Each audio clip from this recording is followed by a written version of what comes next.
Good morning, everyone. Thank you so much for joining us this morning for our first, and I'm calling it first annual Opportunity Austin. We're very excited to be here this morning with presenting opportunities in Austin and telling you a little bit about our wonderful city. And I wanted to give you a little bit of background about how this all came about. Beth Shear, one of my agents that works for RE/MAX Posh Properties in our luxury group, and I were meeting with Brad Stein, who's a friend and a client and a wonderful developer in Austin and doing lots of great things with the city. And then a couple of days later, we met with Brian Cumby, and we all kind of started down the same path. And one name kept coming up, which is Gary Farmer. So one thing led to another, and we're very excited to be here today. And I think this is such a great forum with Austin being the growing market that it is. Many firsts for Austin. We're expected to be one of the top 10 cities in the near future, or really in the next 10 to 20 years. The growth, we've been doubling in size every 20 years and are expecting that to continue. As that all is transpiring, we're seeing many things that a lot of growing cities see with expansion of the airport and our transportation and things that we're having to deal with on a daily basis. And I feel like this group that we're bringing together today is really some of the leaders in the growth of Austin and really have been so involved in where Austin's evolved to today. And as we continue to evolve, I feel like this group has a lot of things that they will be bringing to us and great development projects for the future of Austin, not only just for the future of development as far as residential living, but just input into how our city is developing and what we will look like in the next 10 to 20 years. I also am very honored. I own several RE/MAX franchises here in Austin and a Model Mortgage ATX, which is all part of the RE/MAX family.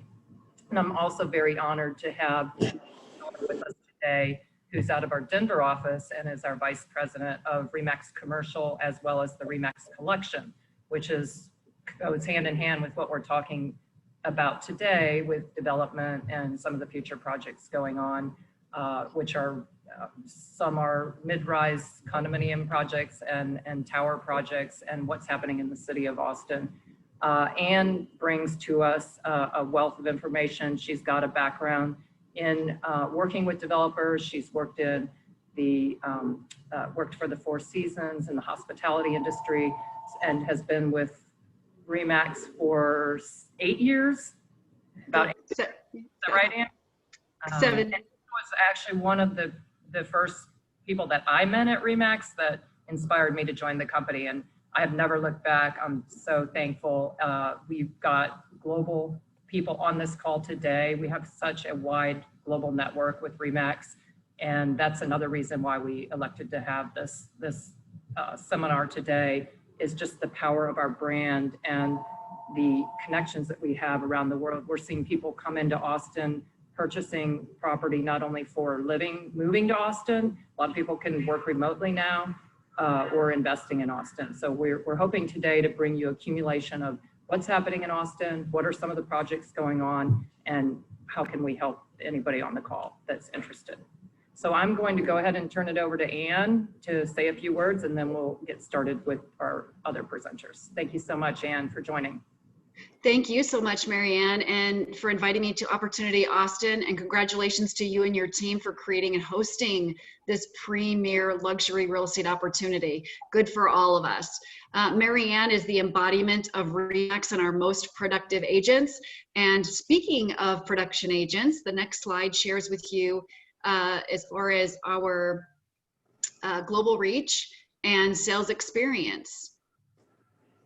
So RE/MAX, we have the tagline, #1, nobody sells more real estate than RE/MAX. With presence in over 110 countries and territories, our RE/MAX global footprint is unmatched by anyone in the industry, and we're very proud of that. I love to show this slide, RE/MAX versus the industry, because it truly shares the production of our agents. We're at 15.6 sides per agent compared to the next competitor. That's great information. We are the most productive real estate network. So the next slide talks about our trademark opportunities. I'm passionate about luxury for all of you that know me, and for those that don't, I'm passionate about luxury. As Mary Anne mentioned, I've worked in many markets and had many luxury properties. The RE/MAX collection, we offer the opportunity to differentiate by property specific, meaning all luxury. And we know that luxury consumers prefer agents with special tools and resources. So this is why we offer up the RE/MAX collection for all of our luxury listings.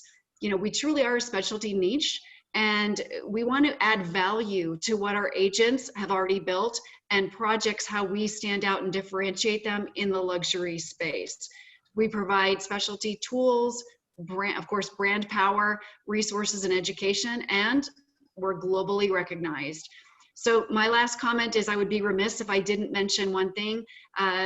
Well, besides this, last year we were all together in Austin for the 7th annual, at the time, Luxury Forum. This year we're going all virtual, and it's on the 24th, and we hope you join us, those that are on the call today. And this is for candidates that are thinking about coming to RE/MAX as well. My last comment would be, I would be remiss if I didn't mention Children's Miracle Network Hospitals, which our agents at RE/MAX have donated generously over $160 million since inception of our partnership. And we are hopeful that some of the listings will be miracle listings. All proceeds stay locally in the Austin community and benefit Dell Children's Medical Center of Central Texas. Together, we can all change the lives of children. So again, Mary Anne, thank you so much for inviting me today and for putting together this amazing opportunity for Austin. Thank you. Thank you so much, Anne. We really appreciate it. Up next, we're very honored to have our keynote speaker. Gary Farmer is a icon in the Austin business arena. Gary's been involved in many different ways, very involved with the chamber for years in Austin.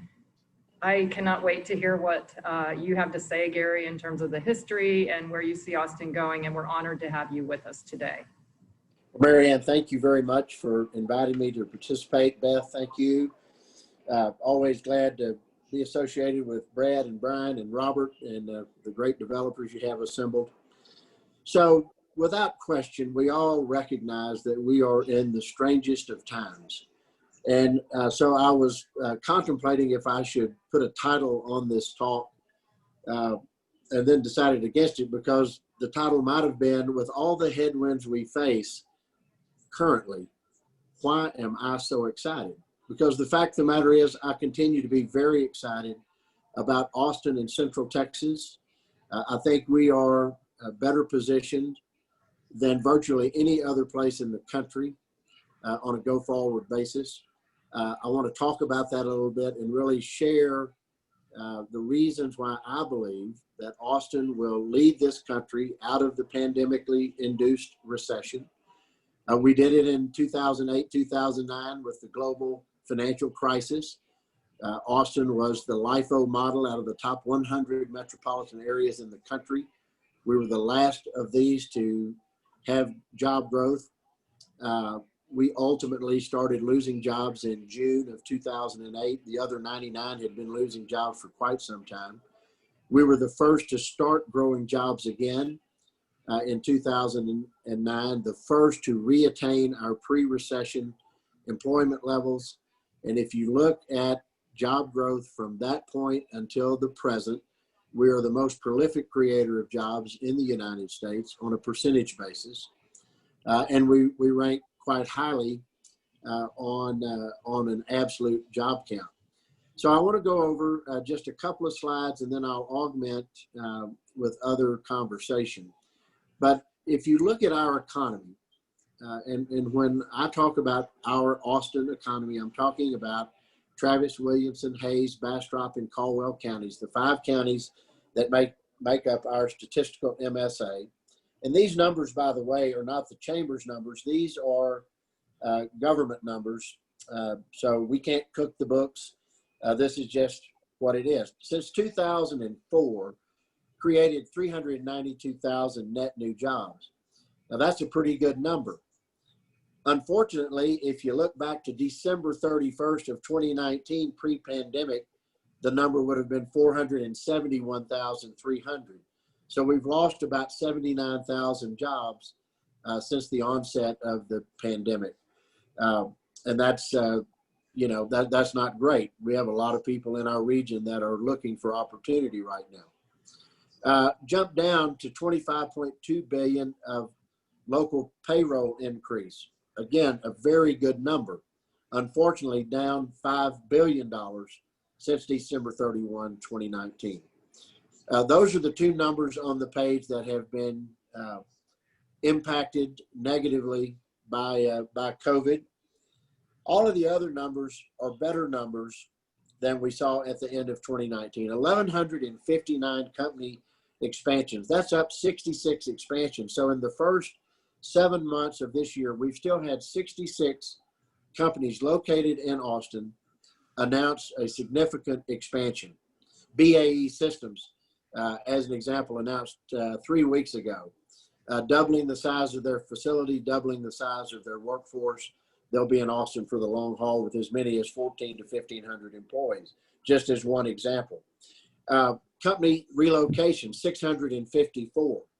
That's a plus of 26 for this year alone. Even amid this pandemic, when virtually everything came to a grinding halt for a while, we've still had 26 announcements. And if you'll take that and annualize it, that would annualize to 44 announcements. Now, that may seem a little anemic as opposed to the 58 relocation announcements we had in 2019, but an annualized number of 44 is not bad. In fact, it would be right in the middle of the pack over a 17-year history of Opportunity Austin. In the middle of the pack, much better than the 5, 6, 7, 8, 9 years, but certainly not as good as the last 5 or 6 years. But let me tell you, given the circumstance, I'll take the 26 and I'll take the 44 if that's ultimately where we end up. I still think it's pretty positive. If we looked at back to the expansions, that number annualizes to 112 expansions. That would be the second best year in expansions in 17 years. And if you take the relocations and the expansions together, it would ultimately be the second best year in 17 years of trying. So there's still momentum in our economy. It's muted a bit, but you can't have your best year every year. If we ultimately have our second best year this year, I'm okay with that. I will take that and we'll move forward. Again, we are so much better off than we were way back in 2004. If you can imagine, a typical average family in the Austin MSA has increased their family income by $37,000. That's a very significant increase. In fact, it's probably, I can't say this with absolute certainty, but I suspect it's the best in the country. A $14,000 per capita income increase is also very good. Let's go and a decline in the poverty rate. And let me say, we do have an economic disparity between the high wage earner. We've created such a high octane economy over the course of the last 16, 17 years that there is a disparity.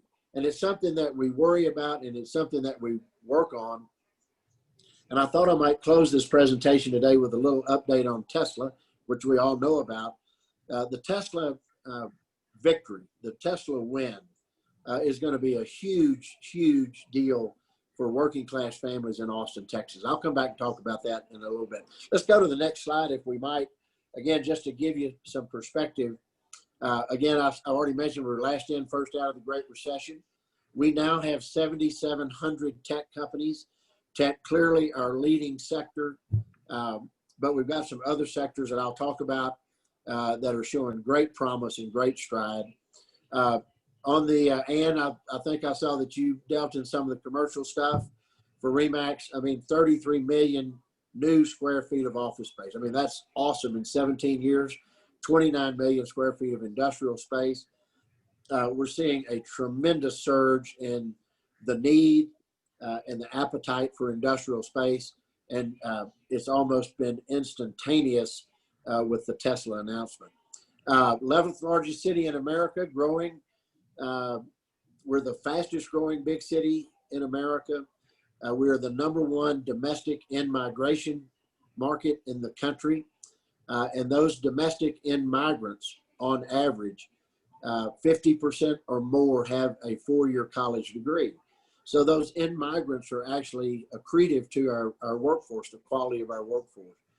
And if I can tell you one thing, which you likely already know, the reason that we have been so successful is based on the people we have in the region, the qualified, educated workforce that we have in the region. That's why companies are coming to Austin, Texas, and that's why they'll continue to come, along with some other reasons as well. Best city to live in America. You know, I was giving a speech one day, and I can't remember if I was in Madison, Wisconsin, or I might have been in Mississippi. But I said, you know, if there's a list, Austin is on it. I said, we are even on the list of best places to get a date, even if you're married. I mean, if there is a list, somehow or another, Austin, Texas has found its way on that list. And actually, that's a very good thing. So I'm going to go off slide now, Mary Ann, and talk about the future. That was a little recap of where we've been. But I want to talk about the future, and I'm going to talk about it in terms of prospects. And that is to say, in terms of companies that are looking at Austin, Texas, even today. Now, December 31, 2019, we had 197 active prospects.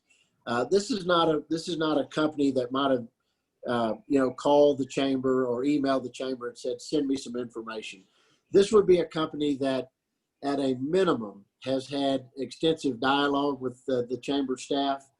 They've been to Austin or one of our wonderful suburban communities. They are in an active process. Obviously, things slowed down when the pandemic hit, and we have fallen down to 125 prospects. I bet you that any other city in this country would just die to have 125 active prospects. This group of prospects is very diverse, and that's important. It's important that we continue to expand and diversify our economy. Diversity leads, of course, to sustainability, and that's critically important. The range of companies, I'll just run down this list so that you can get an idea. In the software, IT, digital media arena, we have 23 active prospects, down from 48. And oh, by the way, I believe that most of that 197 that went away, they will all come back, because all of the reasons that they were looking at Austin pre-pandemic are still available to them post-pandemic. So I do believe those will regenerate and re-engage at a point in time. But again, the software IT arena, 23, manufacturing distribution, 22, the life sciences, 21, down from 34. Life sciences, I'll come back to that, critically important. Clean tech, 14, food and beverage, 12, financial insurance, 9 prospects, automotive, 8 prospects. We didn't have many automotive prospects 12 months ago. Amazingly, we have a few automotive prospects. Defense and space, the defense industry, very important. I don't know what the 10 others are or who they are, but I like them because there's 10 of them, and we're proud to have them. Out of these 125 prospects, 40% are office users, 50% are manufacturing. That is a shift. 6-7 months ago, the preponderance were office users, and the industrial users were in second place. Again, this has shifted. Not only is that shift related to Tesla, but it's also related to the Amazon effect, where we've seen a decline in, unfortunately, a decline in retail sales. Many of our great retailers have been hurt because people are going to the Amazon model. And so that's caused us to have a shift. But 40% in office, 50% in manufacturing or industrial space, and then 10% in specialty and research and development. Embedded within those office users, there's 49 office projects. 9 are considering the region. 20 are looking at headquarters. Really important, headquarters. I always say if you get the headquarters, you have their hearts, minds, and pocketbooks. They don't have to ask the headquarters in California or Florida or anywhere else if they want to engage locally in the community in a charitable endeavor or some civic enterprise. They can do it on their own. Of the 49, 13 of those are looking for 50,000 feet or greater. 6 are looking for 100,000 feet or greater. 63 manufacturing projects, 36 looking for 50,000 feet or greater, 27 for 100,000 feet or greater. So that's an active group of prospects. I can also tell you that our chamber staff, which works for the entire region, but the Greater Austin Chamber staff, even though they've been remote since the onset of COVID-19, they are incredibly busy. I visited yesterday at length with Sharice as we're planning our California marketing trip, all virtual. We take 2 trips annually to California to visit with not only companies that have relocated to Austin or expanded to Austin, but also prospects that are looking at Austin, site consultants, venture capitalists, an entire array of people who have some impact on economic development. We didn't take the year off. We're just doing it differently. We're doing it virtually. We hope to have as many as 60 or 70 meetings over the course of a week. And so they're actively engaged each and every day, trying to make sure that we continue to make progress. So my confidence derives from the fact that we have an incredibly strong tech sector, our leading sector. I oftentimes now tease the tech sector when I get to talk to them that, you know, you guys are great, but if you're not careful, you're going to be second fiddle before we know it. And of course they react negative. Oh, come on, you're kidding me about that. And I said, no, I'm not kidding, because the life sciences is growing so strongly, so aggressively. And that's really predicated on the advent of the UT Med School, the Seton Teaching Hospital. We're getting great traction in the life sciences. And as I tell the tech folks, I said, look, what if I'm right, it means we have a strong life sciences sector and a strong tech sector. But if I'm wrong, it means we have a strong tech sector and a strong life sciences sector. Obviously, it means we have 2 strong sectors. 5, 6 years ago, we had 1 strong sector, the tech sector. Now we will have 2. Now we do have 2. And then if you take that and add national defense, when Austin was fortunate to beat some really stiff competition to attract the Army Futures Command, we were in the game for national defense. General Murray told me in September of 18 that he believed that the entirety of the National Defense Complex would have some presence in Austin, because they have to be proximate to the command center, and the command center would be in Austin forever, because the Army doesn't break camp. So all of a sudden we have a 3rd very viable sector. And then lo and behold, along comes Tesla. We didn't have automotive. Now we have automotive in a big way. And we have automotive that's the future of automotive.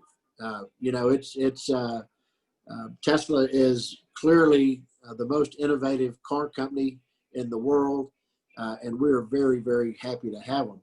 So if you take those 4 things together, the tech sector well established, the life sciences rapidly emerging, the national defense firmly established and on the scene, the BAE, that's a national defense I've already talked about, and now Tesla and the automotive, 4 incredibly strong sectors that we can rely on, all diverse, all sustainable. And then I would throw in as a not yet a full-blown opportunity, but one that is certainly gaining some steam, and it's financial services. And I think that's going to be an incredible opportunity as well. Think about dimensional fund advisors, think about PIMCO. I mean, PIMCO, located in Austin in July of 18, Pat Fagley told me at that time they would have 200 employees at full build out. 12 months later, when they cut the ribbon on their new space in downtown Austin, he said, I meant to say we were going to have 400, because they had created such a tsunami of employees wanting to move from Newport Beach, California, or New York City, because of the employees that had arrived in Austin had such great things to say about it. So those are 4.5 reasons why I continue to be very confident. I will say, and if you're listening to my voice and you live in or around Austin, Texas, I hope you'll listen carefully. We do have some headwinds that we must engage. We must get involved. And that doesn't mean any one of you. It means every one of you and me and all of us. On the public safety issue, this defunding the police, companies don't relocate to cities where their enterprise isn't safe and their employees don't feel comfortable. And we need to get ahead of this problem. We have a homeless issue, as you know, in our downtown especially. These are issues that we can certainly address if we will do so as a community, the broader community, and we need to do that. So finally, I'm just going to give you a quick update on Tesla. As you know, they announced in Austin they're going to build their gigafactory. They have committed to create 5,000 new jobs in Austin, Texas. The economists tell us we can expect 4 additional jobs for each Tesla job. So that would be 25,000 new jobs. Most of those jobs are available. 65% of those jobs are available to people without a college degree. So they're entry-level positions, and they are longer-term career positions. I like to say that I can well imagine a father and daughter or a mother and son working on the same line at Tesla, because they can enjoy a great career, which is transformative for them and their family. Average wages are going to be $49,000. That is very significant for people that don't have a college degree. I will tell you that they are not letting any grass grow under their feet. They bought 2,200 acres. They are well involved in the development process. They're going to build a 4 million square foot facility, estimated value $1.1 billion. A great opportunity for our taxing jurisdictions. We did use incentives to attract them, incentives from Travis County, about $14 million of incentive over a 20-year period.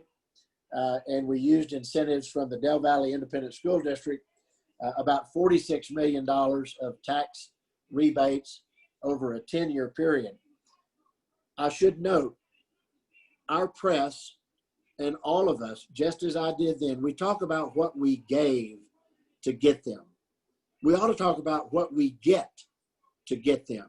The Del Valley Independent School District will make over $100 million in the first 10 years. That's revolutionary for Del Valley, okay? Travis County will also be, it will be revenue positive. We wouldn't do a deal that wasn't net revenue positive to the taxpayers. So, Mary Ann, I think by my clock, that's about 25 minutes. So I better stop there. Well, I would tell you, because you won't believe it, Tesla intends to have their first dried-in segment on December 31st of this year, and their first substantial completion by May 21 of 2021. I mean, that is moving on. So I thank you for having me. I hope that the information presented was of some interest and of some benefit to your audience. And if we have Q&A after everyone else has a chance to speak, I'll try to answer anything that somebody wants to know. So thank you so much to all of you. So much, Gary, and we will have an opportunity for Q&A at the end. So I'm sure there'll be questions for you. Thanks for the wealth of information and your time this morning from Aspen. I know you're doing this from vacation, and we really appreciate you taking the time from your family to come join us this morning. Thank you. Our next presenter is Brad Stein, president of Intercorp, Texas. And I've had the pleasure of meeting Brad a few years ago. And Brad, I know you've become entrenched in the community, and I have been always entrenched in the community and have a lot of exciting projects on the horizon. And I'm going to turn it over to you and let you tell us about your current project and then any future plans that you have that you might want to share with this audience. I'm Brad Stein. I'm really honored to be here today and to present to all of you. I really want to thank everybody for tuning in to this. First of all, I want to thank you, Mary Anne and Beth, for putting this program together. I also just want to note, Mary Anne, you being a really great representative for RE/MAX within the Austin community. I could listen to Gary Farmer give his take on Austin any day of the week. Gary does more for Austin than all of our city council members combined, and he's been doing it for the city for decades. So can't thank you enough, Gary. I also feel privileged to be on this panel with Brian and with Pearlstone. I really admire Brian, who's built quality boutique projects in very desirable neighborhoods for quite some time. And Pearlstone, they just have a knack for finding great locations for their projects. We're literally building right next door to each other right now with 44 East Avenue and Nativo. Our tower cranes are feet apart from each other up in the sky. It's been really good cooperation by our teams. Nativo is a really smart idea, and I'm sure that Pearlstone will tell you all about it. But first, I want to tell you a little bit about who Intercorp is. If you could go to the next slide. So our company's been around for over 40 years. We're headquartered in Vancouver. We have offices in Northern California, Southern California, and Seattle. We expanded into the Austin market over 2 years ago. We've built over 23,000 homes in our 40 years, over 177 projects. We're focused on building extraordinary residential communities. Some are rental, many are for sale. They're high-rise, they're mid-rise, they're townhomes. They're all urban. They all celebrate an active urban lifestyle. What Intercorp saw in the communities where it operated in Vancouver and California and Seattle, they also saw a likeness in Austin, and that brought them, the company, to Austin a couple years ago, where I opened the office. Next slide, please. And now we're focused on our first project, which is 44 East Avenue. 44 East Avenue is really the best of downtown lakefront living. This project has 309 condominium residences. It's literally, as you can see, located on Lady Bird Lake. The front door leads you to a city park, leads you to the 10-mile and Roy and Ann Butler hike and bike trail, and Town Lake, or Lady Bird Lake as we call it. This park that you can see, the green space, a 3-acre city park, we're working in partnership with the Trail Foundation to make significant park improvements that both the residents of 44 East, our retail partner, and people who live within that community, and everybody who uses the trail in Austin will be able to enjoy. This rainy district and neighborhood is something that it's very unique. The neighborhood was kind of sleepy bungalows from the 1950s, and then was redeveloped starting in 2005. And now the redevelopment that you see in the rainy neighborhood between our project and Nativo and several other projects that are being built right now is unbelievable in terms of the residential opportunities, office, hotel, restaurants, and bars. If you haven't been to it, it's a really exciting and unique neighborhood. So our building takes advantage of both the neighborhood, the proximity to the central business district, and also the natural amenities that are right outside the front door. We offer 1-bedrooms to penthouse units starting at under 400,000 and over 4 million for our top penthouses.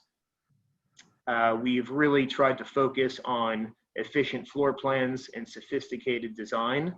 We're working with the best of the best in Austin, from Page, an architecture firm with over 100 years experience in Austin, designing the building, to Michael Shue, Office of Architecture, who is the guru. I call him Design Yoda for so many hospitality spaces around town. And he's really provided an aesthetic to the inside of our building, the common areas and amenity spaces.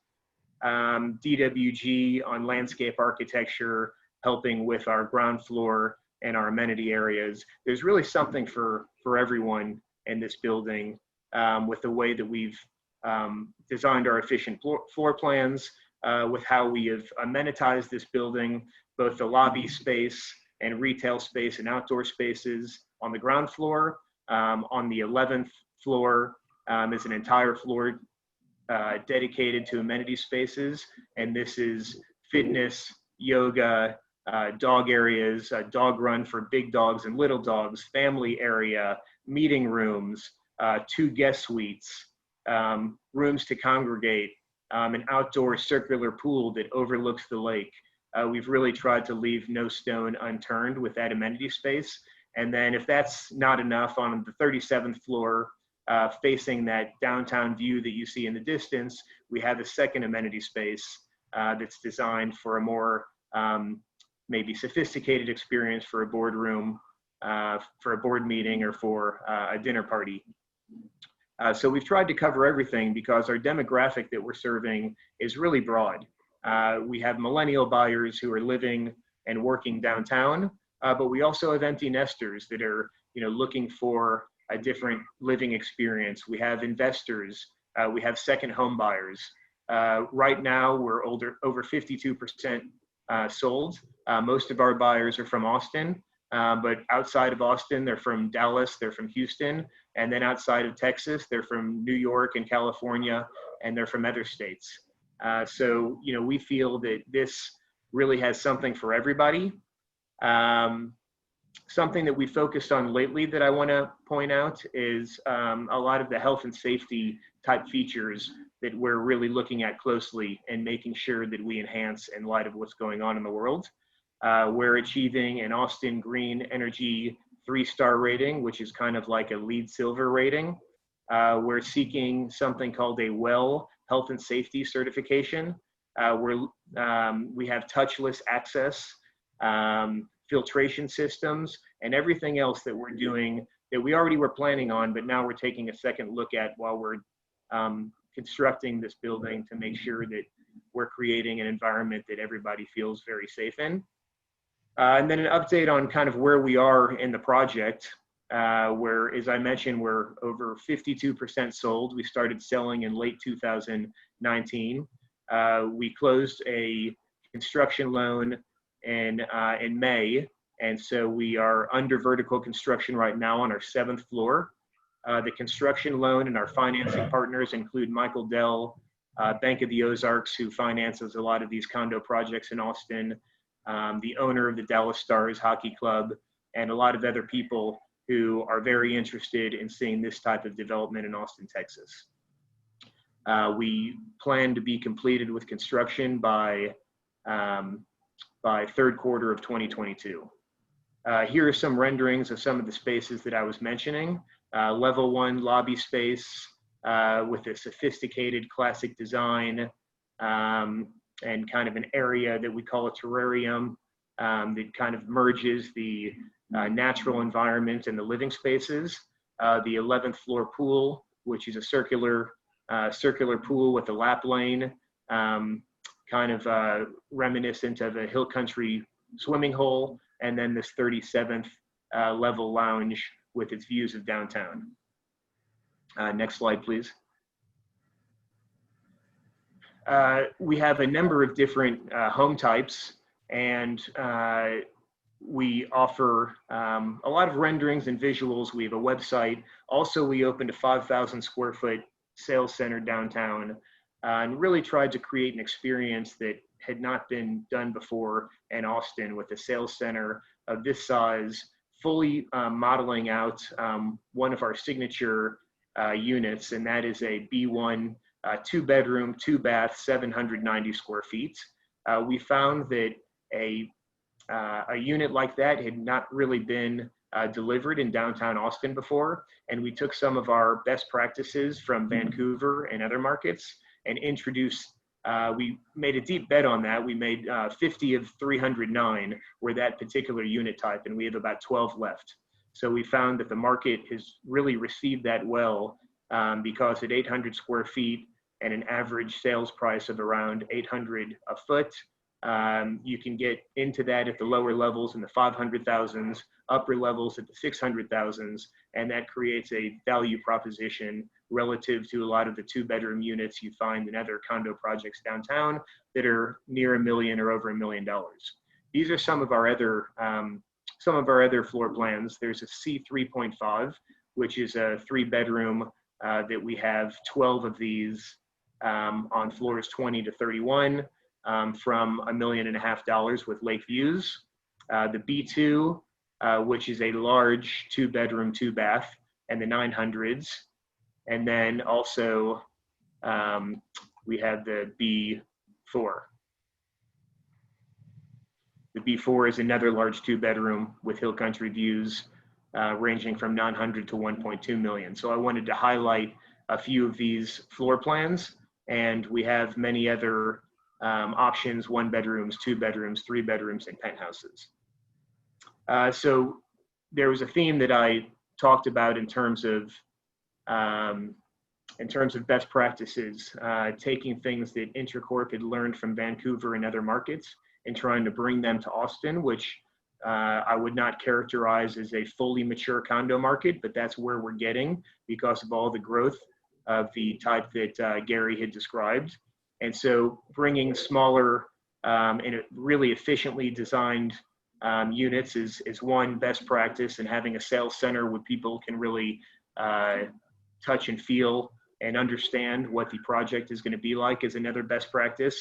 And another that we do this for the benefit of everybody, including the sales team that is going to work on this project, is having a customer care department.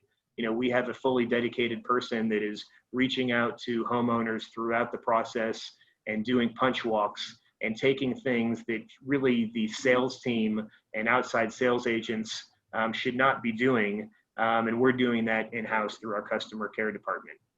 So that's just a few things that we feel are competitive advantages and things that we're trying to bring to this market to really raise the bar. Can you go to the next slide? I want to focus on some of the programs that we have to really benefit our agents. So, you know, first is having half of the commission advanced when the clients have paid their earnest money, and we've found that that agents have really responded to that.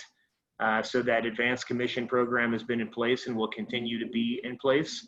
The second is we've recently rolled out a preferred buyer's agent program.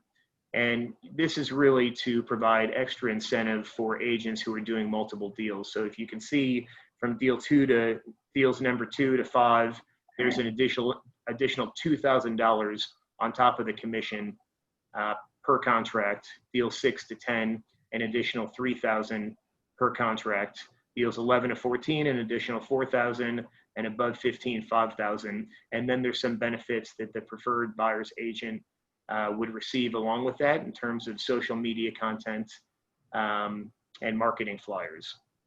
So we're really looking to work with Mary Anne, with RE/MAX agents outside of Austin to make sure that people know about this project. I'd be happy to answer any questions. Mary Anne, I want to thank you again for the opportunity. Intracorp is working on other projects right now. Since those have not been announced and we're currently selling this one, I just want to focus my time and attention on this one right now. So thanks again. Thank you, Brad, for the great overview. Excited about that project and how far you've come in such a short time. I'm sure there'll be a lot of interest as we go forward with everything happening in Austin. We're seeing a lot of activity in this space.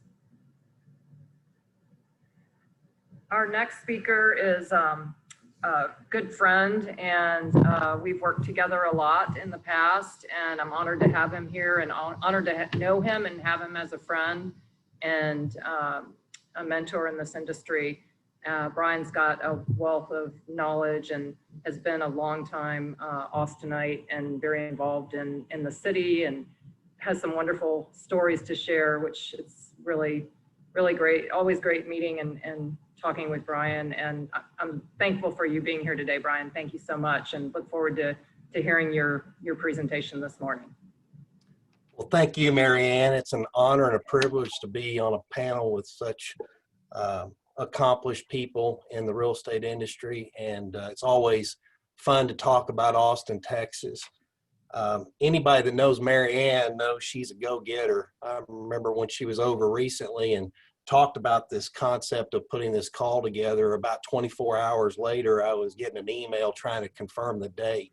So I'm always excited to work with her. She's represented us on projects in the past and always done a great job. So thank you for your leadership on this call. Also, I can't miss the opportunity to speak just a moment about Gary Farmer. I moved here as a younger man, I should say, about 30 years ago.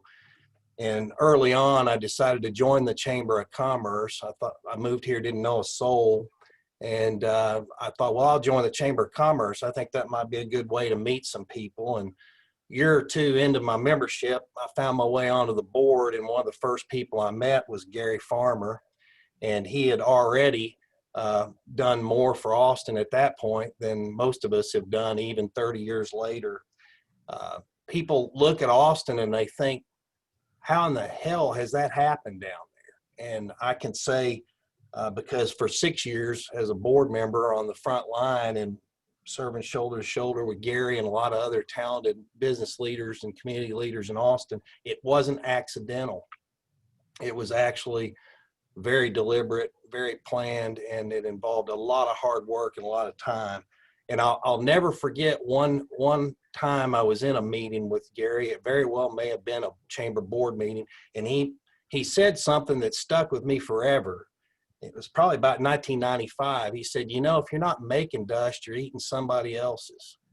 And that has stuck with me for a very long time. And I would say when you think about Austin and its success in terms of economic development and the way Austin, Texas is evolving and turning into a city that's been recognized internationally and nationally in so many ways, maybe there are some people out there that are eating a little bit of Austin's dust. But as Gary always reminds everybody, you can't get lackadaisical, because the success that we have achieved is only the beginning. And as he mentioned today, we've got many headwinds that we need to face head on as leaders of this community to make sure that our city really has an opportunity to reach its potential. So real happy to call him a friend and want to thank him on this call for his more than 30 years of leadership at the forefront of what Austin has become. And it's sure a great honor to be together with these other fine developers. These projects that I look at that you guys are doing make mine feel so insignificant when you look at the scale of what you're doing down in some of these areas of Austin. And they are changing the skyline of Austin in such a dramatic way. Probably about 2-3 years ago, I was down with my wife at the Palmer Event Center, and we were standing on the patio and I looked back at downtown and I started counting the number of mid-rise and high-rise buildings that weren't here when I arrived on the ground in 1990. And I stopped counting when I got to about 45. And then most recently, I was at a meeting that Gary, as chair of Opportunity Austin, held. And I think Tim Hendricks with Cousins talked about the fact that as dense as Austin's downtown is today, it has the opportunity to double. So what we're looking at downtown today has the opportunity to double. And of course, the domain, which is widely referred to as a second downtown, is a whole nother phenomenon. So I think we're really blessed. I love the real estate business. I love Austin, and I can't think of a better place to be in this business than in Austin, Texas. So wanted to take just a moment today to share with you a little bit about what we've got going on. Let me have that next slide, please. So we're not a big organization. We've got 63 members, but we're homegrown. We were started right here in Austin, Texas, and all the work we do is in Austin, Texas. We currently are focused and have been on opportunities that are in the urban core or real near the urban core of Austin. We enjoy going into the established neighborhoods in Austin and getting to know the neighborhood groups and trying to develop projects that honor the traditions of those neighborhoods and try to create new homes that give a nod to the history of those neighborhoods and try to add value to those neighborhoods in a thoughtful way. Next slide, please. We do that using something that I learned about early on in my real estate career called integrated project management. So that's a fancy way of saying basically we're vertically integrated. We do everything from selecting our sites to hiring the consultants that design the product that we're going to develop and build and sell or manage.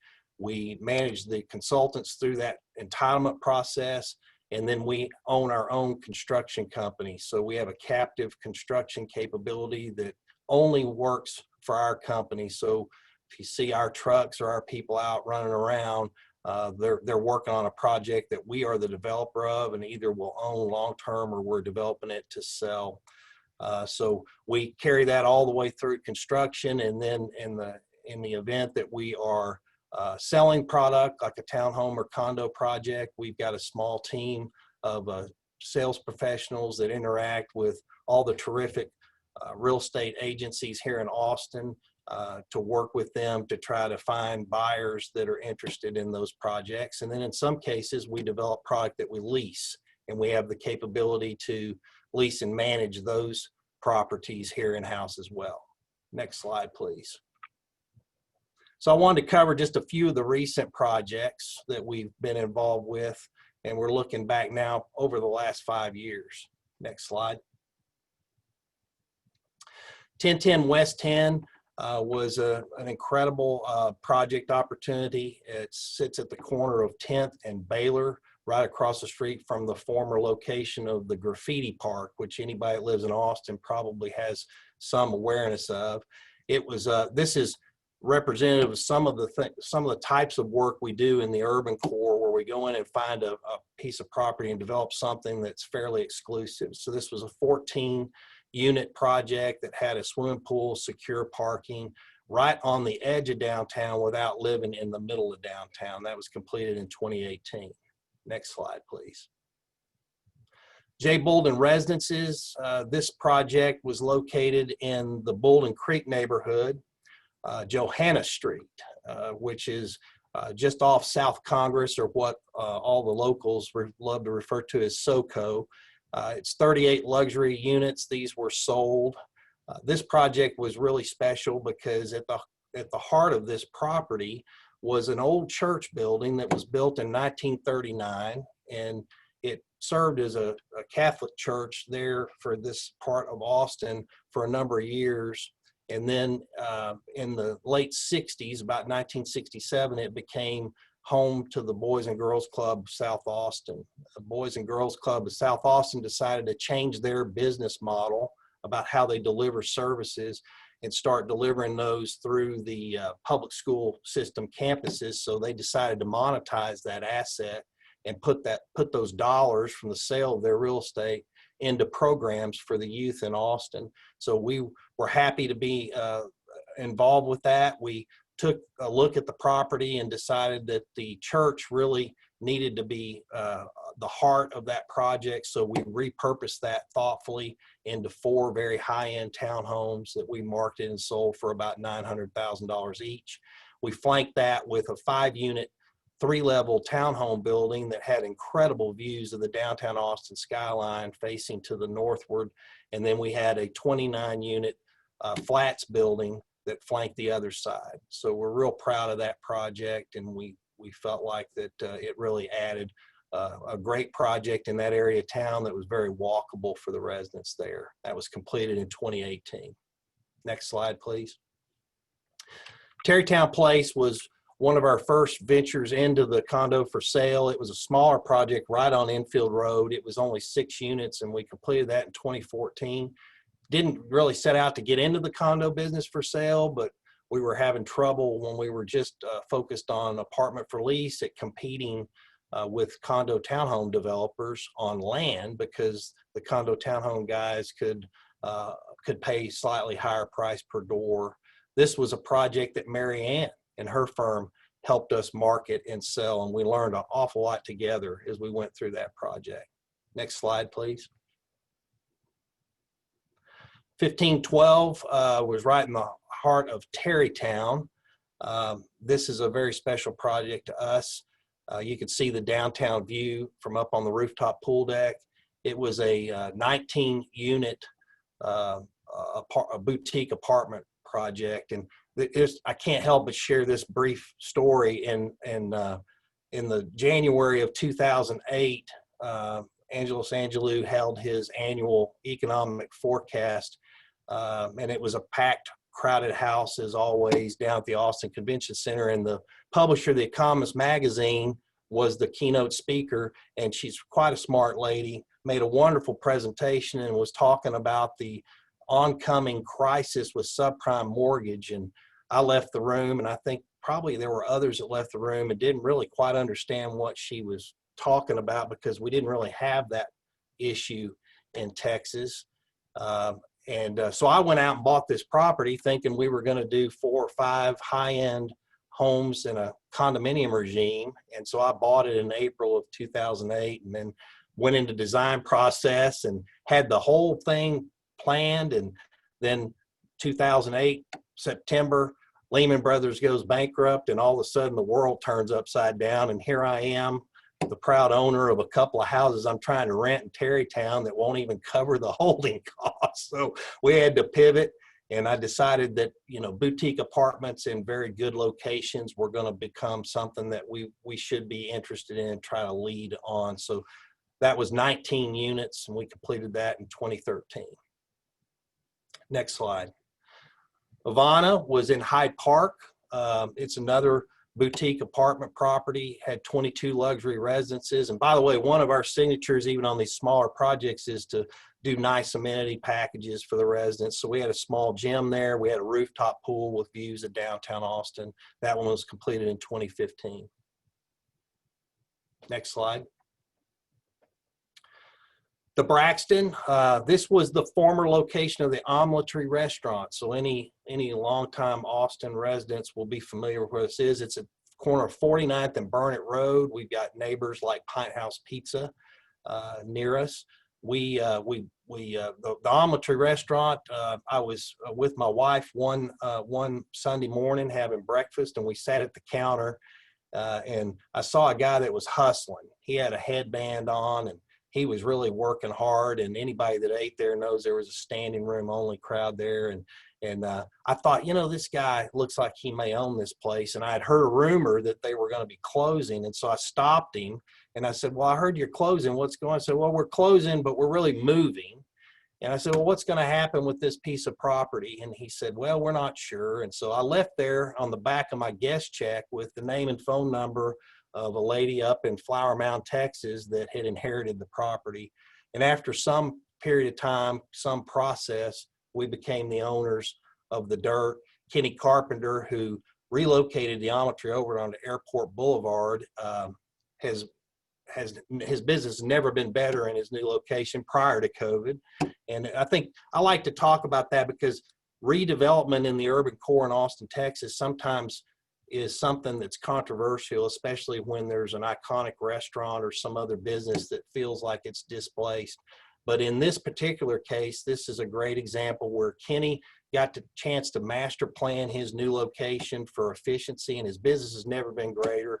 And we actually had the ribbon cutting set for this deal right before COVID, and Kenny is going to cut the ribbon whenever we can gather that many people in one place. So we pay homage to the restaurant in our lobby, and that's 54 luxury residences for lease that we own, rooftop pool, nice gym, dog park at the corner of 49th and Burnet Road. Next slide, please. Now we move into the current projects. These are projects that we have under construction. Next slide, please. We've got 48 urban residences that we call the Grange at Westgate, which sits right by the Sunset Valley Farmers Market down near the Central Market down there and right on the edge of Sunset Valley. We're just wrapping this up. We're going, all the other guys on the call will know the joy we're having now as we go through the final inspections that are required to turn over this property. But there's 48 urban residences, all but one are sold. They ranged in price from $350,000 to about $405,000. So we've got a lot of people that are eager to move into their new homes there at the Grange over the next 2 to 3 weeks. Next slide, please. Province is another project in Tarrytown, and this is kind of a pattern with us. When we get into an area of Austin and we get comfortable with the neighborhood association and we get comfortable with the existing infrastructure in that area, we try to capitalize on that knowledge and do other projects. So Forest Trail sits just slightly to the eastward and north of this property. Actually, you could throw a baseball and hit Forest Trail from the roof deck of one of these homes. And Little Enfield, which was Tarrytown Place, sits just about half a block to the westward of this project. So this will be our third project in Tarrytown. It's 18 luxury residences. The A units, which sit on the eastern property line, have some killer downtown views. Very super high-end finishes. It's gated. It's under construction and will be finished sometime around Thanksgiving of this year. These start at $800,000 and range up to $1.5 million. This is a lock and leave product that is basically, actually, a lot of the buyers, I think we've got about 60% of this sold at this point. Many of these buyers are people that live in this neighborhood that are selling their home, they're empty nesters, and they're downsized and want something to lock and leave. But we still got some great options for agents that are listening on this property, and we'd love to talk to you about that in greater detail. Next slide, please. Westline, we're really excited about this one. This one is in the heart of Clarksville on 9th Street, right next to West Austin Park. We spent 2 years in the planning process. A year of that was at the Landmark Commission. This property sits at the gateway to the National Historic Registered District that Clarksville worked so hard to create. And right in the midst of our planning of this project, they were able to pass a local historic district. So we've got some historic district overlays on this. When we bought this property, it had 7 homes on it. And we went through a thoughtful process of how we would redevelop this. This was zoned, by the way. We could have gone in and done a podium style condominium style building and probably done 3 to 4 floors above a podium. We chose deliberately to underdevelop this property, and we chose to repurpose 3 of those 7 homes. So if you have a chance to drive by there, you can see what we're doing. We're really excited about it. So three of the 16 homes in this development are going to be homes that have been on that property, some of which more than 70 years, that are being repurposed and updated. And we call this Westline. One of the stories I like to tell about this one is, and you know, there's no new history, and many of you are aware that at the turn of the century, about 1903, Austin got a trolley car system that went straight up Congress Avenue. And I started doing research on that a couple of years ago, and I was amazed that the leader of that effort was a real estate developer, and he was developing a area of Austin called Hyde Park, and he was having a hell of a time getting people to commute all the way from downtown to Hyde Park. So he decided to put a trolley car system in. And the west line of the trolley car system, which came later, ran right up through Clarksville. So this project is named for that, and we're paying homage to that, as well as these homes that we're repurposing. This is under construction now. We expect to have this available in the fall of 2021. We're really excited that we're about to launch the marketing and sales of this project. We've got a sales center here in our office that all the agents that are listening to this call need to come by and check out. Mary Ann and a bunch of her team came over for a preview of it several weeks ago. We're using some virtual technology. We can give your clients a virtual tour of the property as well as the interiors of every one of these homes. So you can see exactly what you've got available to you, including the opportunity to change the color schemes of the cabinets and floors. We're very excited about this. So please reach out to us if you have clients that are looking for a lock and leave in the heart of Austin without being in the heart of downtown Central Business District. Next slide, please. The color field, another one we're really excited about. About 2.5 years ago, my dear friend Vic Iad agreed to sell us the site that had been the home of the graffiti park, and everybody that knew me said I'd lost my mind. And by the time I got through the closure of the graffiti park, I thought I was about to lose my mind trying to go through that in a thoughtful way. And we were able to develop a great relationship with the Hope Foundation, and we have been an active participant in assisting them and helping them with their new location. And we have named this building the Color Field to pay respect to what that property was while it was the graffiti park. And in fact, you can't see it very well in this rendering, but the wall that screens the garage on this property off Baylor Street actually is going to have an art wall that'll be curated art behind glass, and the homeowners here will have the opportunity to change that at their will. We are engaging two of the most famous artists that actually started their career from the graffiti park to commission a nice art piece there that will tee this project off when it's finished. This is only 10 luxury residences, but it is super high end. There are 2 penthouses that are about 5,000 square feet air conditioned, and they have 2,000 square foot outdoor living areas with private swimming pools with views you won't believe.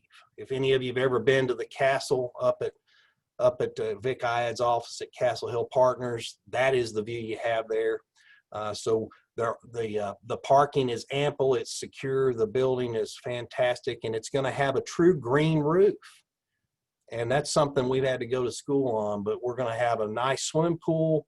The penthouse units have their private outdoor areas with their private pool. There's a common pool up on the roof for the other 8 residences, and each of those other 8 residences have their own private cabana space up on the roof. So we're real excited about that. We're just coming out of permitting, and we expect to start this project sometime between now and January and deliver this property in the spring of 2022. So please contact us. We're going to have the same virtual tour technology on this one that I mentioned about Westline. Next slide, please.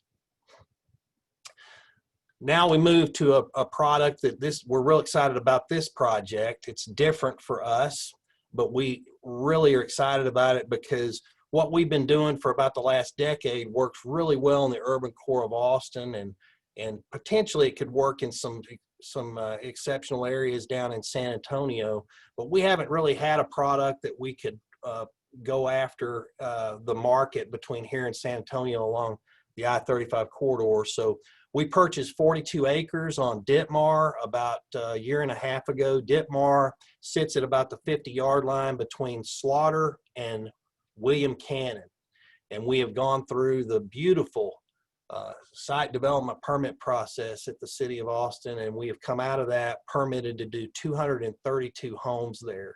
So we've created an entire team to execute this project. It'll be a gated community, 232 urban residences in a condominium regime. These are freestanding. There's about 160 of them that are detached, and there's about 70 that are attached. Swimming pool, it's got a 10-acre park with walking trails. These will be priced from the high 300s to the mid 400s. So we're real excited about having a really strong product offering at that price point to take advantage of some of the job creation that we're talking about here on this call. Next slide, please. In our pipeline, Oh, by the way, South Stone is getting ready to go under construction in the next 60 days, and we're anticipating that we could be out of it as soon as 3 years, but perhaps 4. A lot of it depends on how we continue to see Austin's economy evolve as we come out of COVID. As we move to our pipeline properties, we're real excited about these that are coming. These are either in planning or in permitting. The Lindsay sits at 2607 South First Street. It's about 2 blocks south of Old Torf. It's called the Lindsay because for years and years it was a family-owned business called Lindsay Small Engine Repair. And so when we bought the property from the Lindsays, he was the 3rd generation owner of that business, and it was a business like many others that had kind of come to a point where it wasn't as robust as it used to be. So he decided to sell the real estate and retire. When he sold it to us, we thought, well, what are we going to call this property? And so we kicked it around and decided that we should go ask Mr. Lindsay if we could call the building the Lindsay. And we went and met, and his family was there, and he was quite emotional and touched by it as the 3rd generation owner that had decided he needed to sell. So we're real excited about this. It's going to be 114 luxury residences. We're still looking at this one. We haven't quite decided whether we're going to do residential for lease or residential for sale. We expect to make that decision soon, and we expect to be under construction on this one sometime mid-2021 and deliver this building in the spring of 2023. Next slide, please. We've been busy. We bought a piece of property located at 3219 Manor Road, which is right on the backside of Mueller at Manor and Tillery. And I bought this, had the property under contract, and we were about 30 days from closing, and somebody called me up and said, use the phrase opportunity zone. I said, opportunity what? And I didn't even know it was an opportunity zone. Went to school on it, learned all the aspects of it, and we pivoted and decided to create an apartment property there. And then along the way, we have picked up 3303 Manor Road, which sits on the opposite side of Tillery. And then we have assembled about 4.2 acres on the other side of that property, which we are in the midst of starting the planning process on. So we've got a combined about 7 acres that sits along Manor Road that's all opportunity zone, right on the back door of Mueller, just east of Airport Boulevard. So we're going to be spending about the next 6 or 7 years building our way out of this one. Next slide, please. This will be the first of those properties. This one will go under construction in the next 30 to 45 days. This is called the Emma. It's 146 luxury residences for lease. We named it the Emma. We went in, and we always try to pick a name that's associated directly with the property. It has some historical significance. When we can't do that, we kind of broaden our reach a little bit. And with the proximity to Mueller, we did some homework, and we learned about a lady by the name of Emma Browning, who was quite a character. She was a pioneer aviator, pioneer female aviator, who was a barnstormer, and then got married, and she and her husband trained World War II fighter pilots out at Mueller, and then they started a private aviation services company that she operated for years and years. She lived to be 99 years old, was recognized by the Texas Aviation Hall of Fame as one of the most significant female aviators in the country. So we've named this property for Emma Browning. It's called the Emma, and we're giving a nod to the Art Deco period of her prime. And we're going to have kind of a slight aviation theme to this building. Next slide, please. Then we're going to do 3303 Manor. We're going to be going into the planning permitting process here in the next couple of 2 or 3 months. We believe this is going to be 180 to 200 units. This is a property that could benefit tremendously if our city council makes any final calls on updating the land development code as it relates to compatibility setbacks and height restrictions on major transit corridors. So that one will be coming. We haven't branded it yet, but we expect it to be on par with the Emma. Next slide, please. And then with this one, which is a 4-acre site, it's got access from Theo and Manor Road. And we expect this to be a minimum of 400 housing units, and we will do some sort of legitimate mixed use project here. We don't know at the moment what that'll be. We're still looking at our options. Next slide. So anyway, I think Mary Anne will probably share these slides. If any of you folks have any questions about any of the projects that we've discussed, or just want to come by and visit with us and get to know us, we'd love to have you over for a cup of coffee or a Coke. And all of our contact information is here. And I want to thank again Mary Anne for doing such a great job of putting this opportunity together for us to showcase what we're working hard on every day. We're very proud to be a part of the real estate development industry in Austin, Texas, and look forward to many more years of developing unique and successful projects as we go through the future here. Thank you very much. Thanks so much, Brian. That was wonderful. Loved hearing the history and where you're going with your projects. Our next speaker is from Pearlstone Partners, and we were slated up until yesterday around 5 o'clock to have Robert Lee, the CEO and principal of Pearlstone, with us. And at the last minute, Robert had gotten called away to a commitment that he needed to be at this morning. And we're very excited to have with us Chris Zients, real estate with Pearlstone Partners. And I actually go way back with Chris. We both worked at Dell, and I think started meeting about 4 or 5 years ago, just kind of as a connection to understand what his role was at Pearlstone and learn a little bit more about Pearlstone. And I've really enjoyed getting to know Chris better, and very impressed with what he's done, and excited to hear from you today, Chris. Thanks so much for jumping in too at the last minute. We appreciate it. No, absolutely. Excuse me, I appreciate the opportunity to kind of pinch hit for Robert here. And I want to thank you and the RE/MAX team for allowing us the opportunity to, sit on this panel with such a distinguished group with Brian and Brad, and of course, Mr. Gary Former, who our relationship has just started actually recently, but his enthusiasm and optimism for Austin, it's very infectious. And I really enjoy and appreciate any time that, whether it's a one-on-one meeting or, an opportunity like this to listen to him speak. So I appreciate that. So speaking of course, Robert Lee, who unfortunately couldn't join with us today, CEO and principal for Pearlstone Partners. Robert and the Lee family have been in Austin in various arms of the real estate industry for over 30 years. In the last 10 years, that shift has really been on the development of urban infill Austin. And I was fortunate to join with the team going on about 8 years ago to see the majority of that and helping kind of build our current and future pipeline. Next slide, please.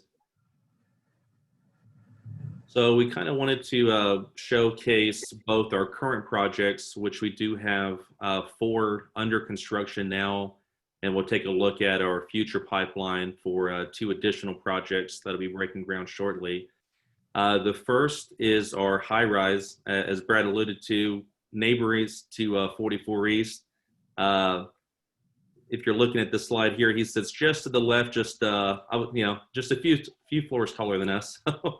But incredible opportunity to develop in the Rainey Street district. Not to double up on everything that was said about this area, but it's just an incredible part of downtown that coming into the city and crossing over the lake and really kind of being the front doorstep to the city and the skyline that's changing. We were excited to have the opportunity to build this 33-story tower. And of course, next to Intercorp's, beautiful tower that's really, elevating and bringing an elegance to this neighborhood that, we haven't seen, for a few years now. So this project is 249 units.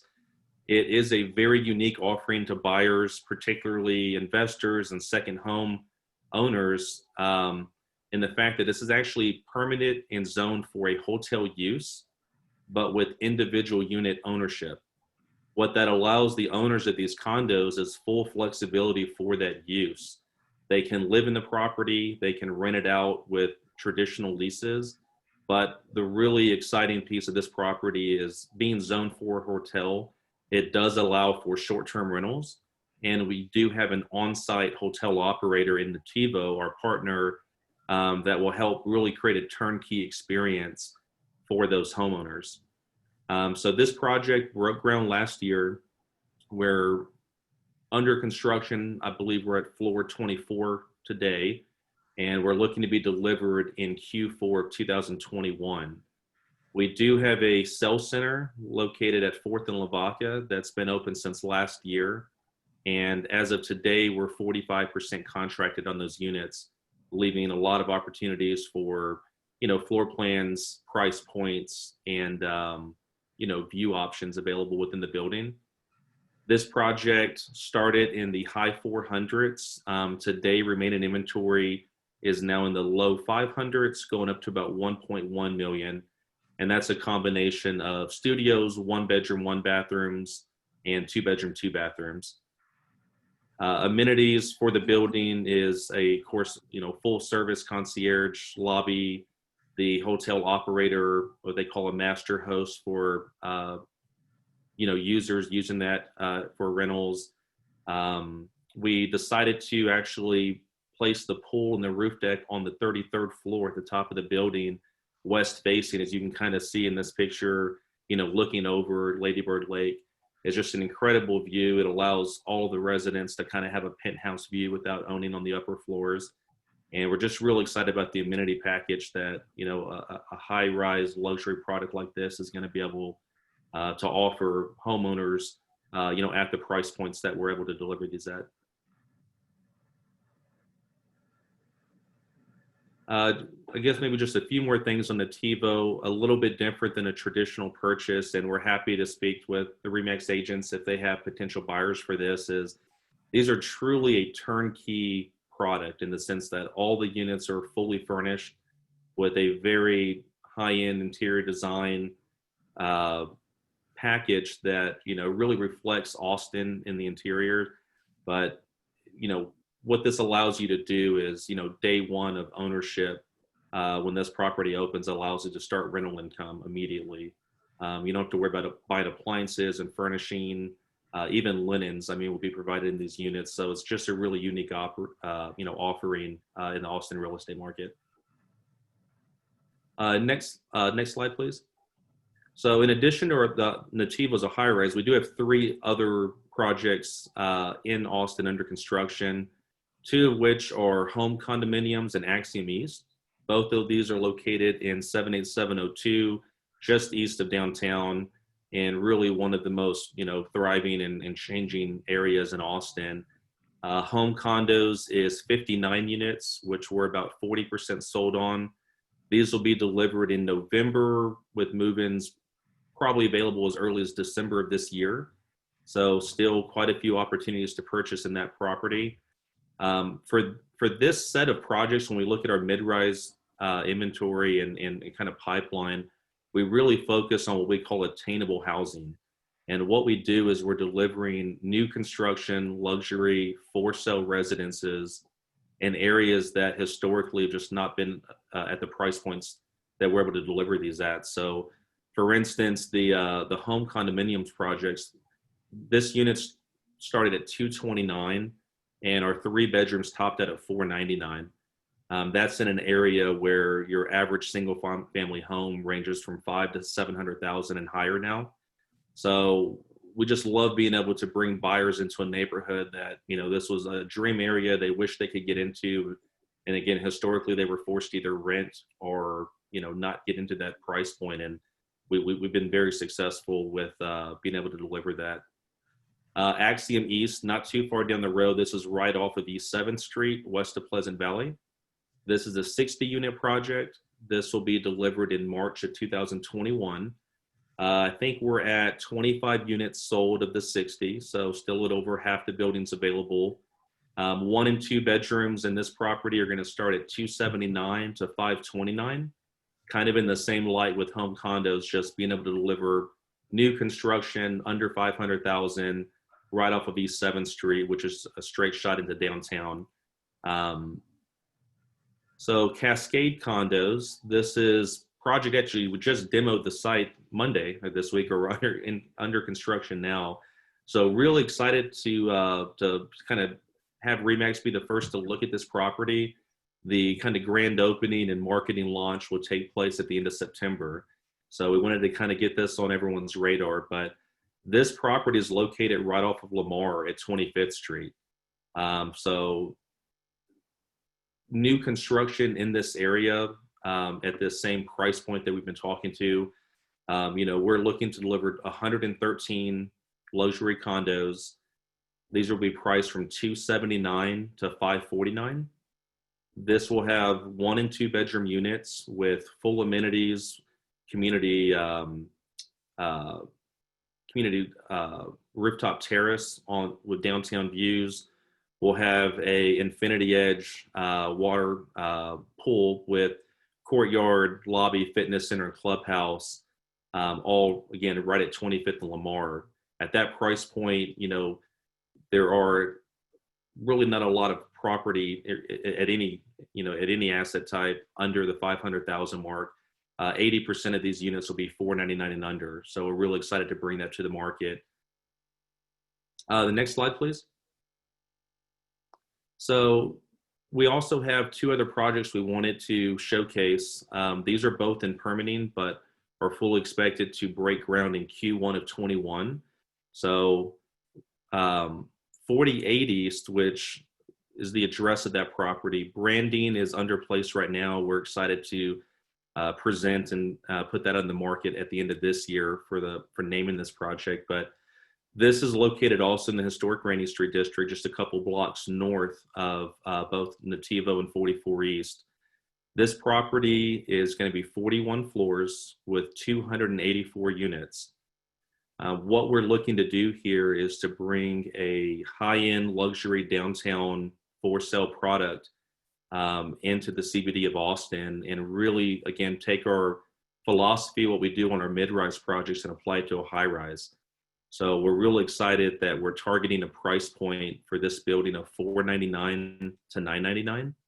We will have a handful of penthouses on the 40th floor that will, be in the 1.2 to 1.8 million range, but the majority of this property is going to be priced under $1 million, and those will be 1 and 2 bedroom units. Unlike Nativo, this will be really more of a conventional for sale product, really targeting, owner occupant buyers who, again, historically have been priced out of the downtown market. Amenities will be everything you'd expect in a luxury high rise, from 24-hour concierge, fitness. Again, we decided to, you can't see on this rendering, but on the back side of the building on the 41st floor, we'll have our rooftop deck and clubhouse and co-working space that'll just have that incredible west-facing view of Lady Bird Lake and really the entire downtown skyline. And we're really excited to, be able to get more information to Mary Anne and really everyone at the RE/MAX team. I think in probably January, February, a lot more to come on this property, and very excited that we'll be breaking ground here in about 6 months. So last project I wanted to present, and I wish we had a rendering available. We have the renderings, but this is actually in the Miller Master Plan community. As most people probably know, this was the former City of Austin Airport. So the design for this building is very, very close to being completed and approved by the neighborhood plan that allows them to have kind of a joint press release with the City of Austin. So very close to be able to showcase this property and let everyone know we're breaking ground February, March of 2021. But this will be the only for sale condominium project in all of the town center of Mueller. We're right next to the Think Free, Alamo Draft House, Seton, the new Dell Medical Children's Hospital expansion that's going on here. But it's really going to be the front door of Mueller. As you're coming into Mueller and you come around the roundabout, this will be the first site that you'll see. What we're looking at here is a 6-story mid-rise luxury condo project. It'll have ground floor commercial and retail, 200 residential units that will be priced from $299 to $599. Primarily 1 and 2 bedrooms with a handful of 3 bedrooms. The top floors will have downtown views overlooking the Miller Community Lake. They have a great hike and bike system that will be right out the front door of the lobby here. And again, really just looking to deliver quality luxury condos in an area that, you know, you can't get into Mueller for under 500,000. And just recently we're seeing comps as high as $1 million plus for the, you know, townhome and smaller, you know, detached homes that are in the Mueller community. So being able to bring something to the very center of this master plan community and keep them in that $299 to $599 range, we're just real excited about this project and being able to get it out there to the brokerage community here in about 6 months. I believe that is our last slide. See if there was one more, sorry. Thanks so much, Chris. Very excited. No problem, thank you. Great job in presenting where you guys are headed. Lots of exciting projects, and love some of the more mid-rise opportunities that you're working on. I think it's much needed in Austin, and can't help but imagine that those will be selling very quickly. So excited to watch that unfold. Thank you for your time and presenting. Our next speaker, and again, I know we are getting questions, so after Ryan's presentation, we'll take a few minutes to answer the questions that we have, and then let anybody else that's interested in some Q&A to chat with us and ask questions. Ryan Joyce is a partner with First Sterling Capital Management.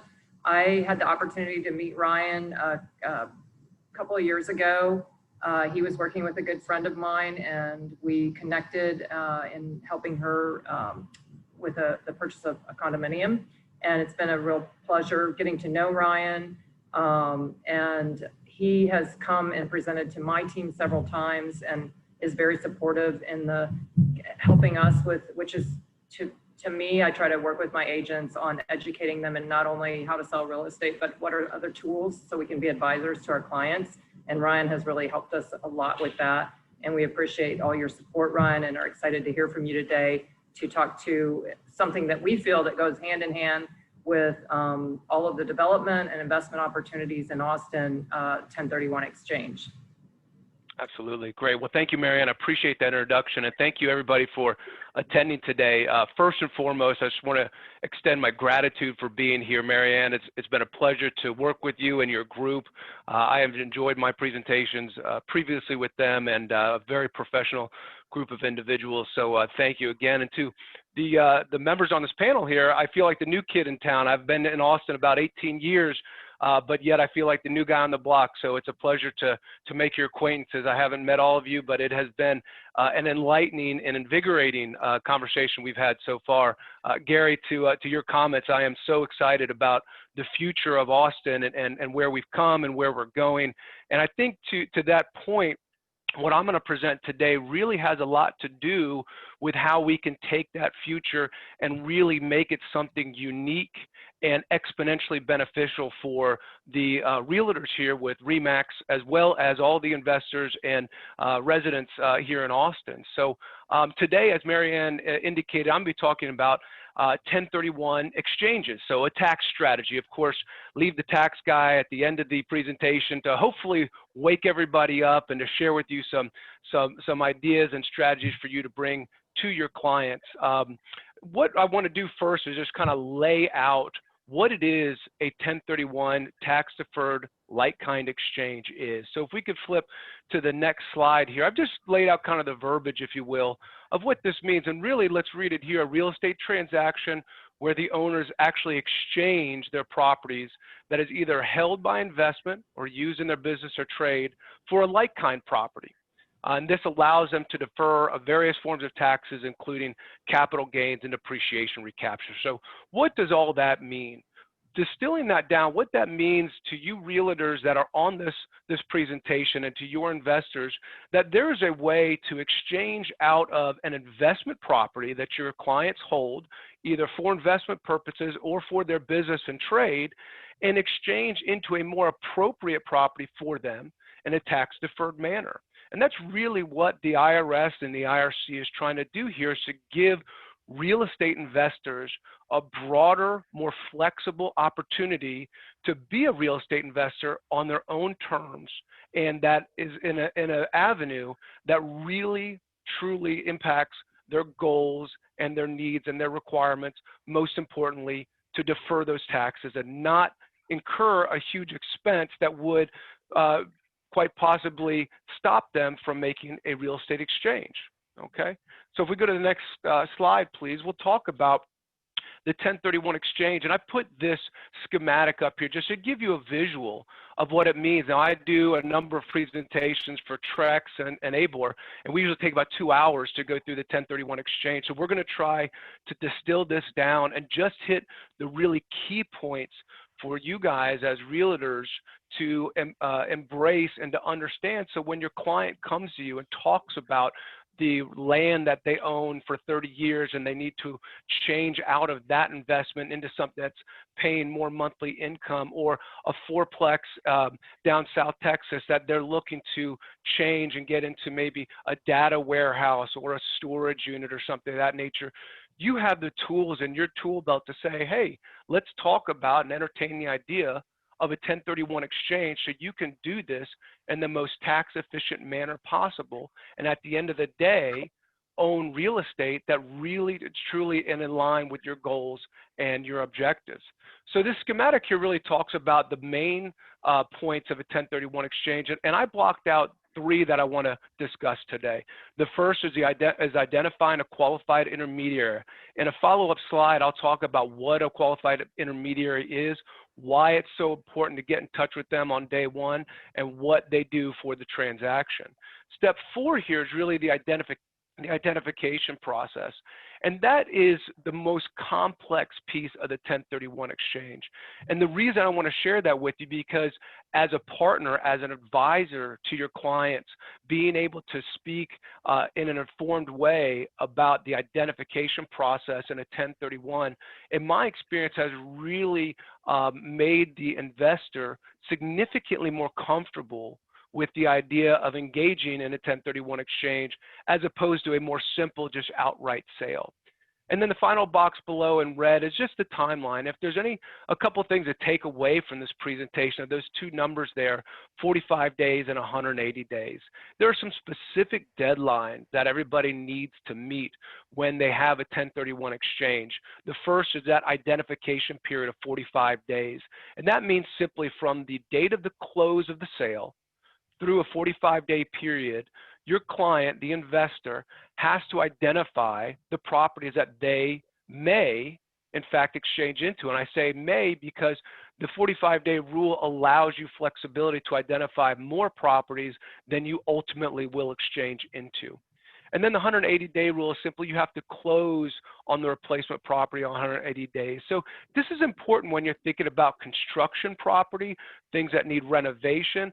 These are hard and fast deadlines. And so you want to know going in, what are the requirements of the 1031, and what do you need to do to make sure that your client meets all of these requirements?